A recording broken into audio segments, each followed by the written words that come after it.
So we're going to talk about how what people did for proms. Now I have an article from my state, Virginia, from what different people were doing, but they also talk about in other states. Like in Missouri, they did an unprom where people went to the drive-in and they just had like a open type of area where people still dressed up. And another school in Virginia Beach, they had a non-prom at the beach where it was just open. And a lot of schools, they just wanted to have like a big open space where it was outdoorsy. And all people started having private prom parties, like at their homes or just other places, and they posted it there. And that's when COVID outbreaks started to happen. So we're left with the question, how do we plan prom? So what do you guys think about that first question? Like what can be done?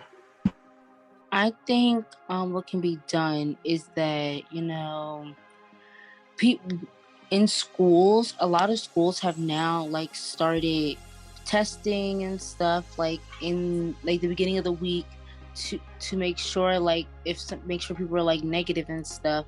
My school, we're about to have a formal, and in order for us to actually go to the formal, we have to take our test, like our normal test that we take on Mondays. We have to actually take it. Like if you don't take it, then you can't come to the formal. Like if you say, "Oh, I don't want to take it because I just don't want to," and you try to like do all that, then you just won't be going to the formal because you have to take it in order to actually come to the formal.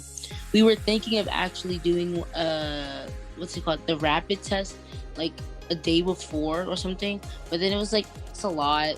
So I mean, it's possible, and it is like a good way to be safe, but at the same time, you don't want to like put too much pressure on people, especially since like some of the rapid tests aren't even true.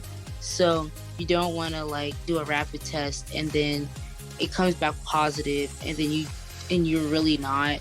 So the PCR testing, is that what it's called? I don't want to say it wrong. Those are like the most accurate, and you have to do those like in advance. So even if that's just like, if it's not even on Monday, maybe it's Tuesday or Wednesday, and you take that test and you make sure that you are negative before you even try to go to the prom, and having like schools actually providing them. You know, I like this topic a lot because it reminds me of an article I read about Baltimore and them having like a virtual prom where they just dress up, come on the Zoom and like actually dance, and there's music on it was funny to me because it was like, here, if that were to ever occur, it would probably be like at most 5 people on the Zoom, because like it would just, a lot of people wouldn't really like it as much because there's nothing normal about that to them.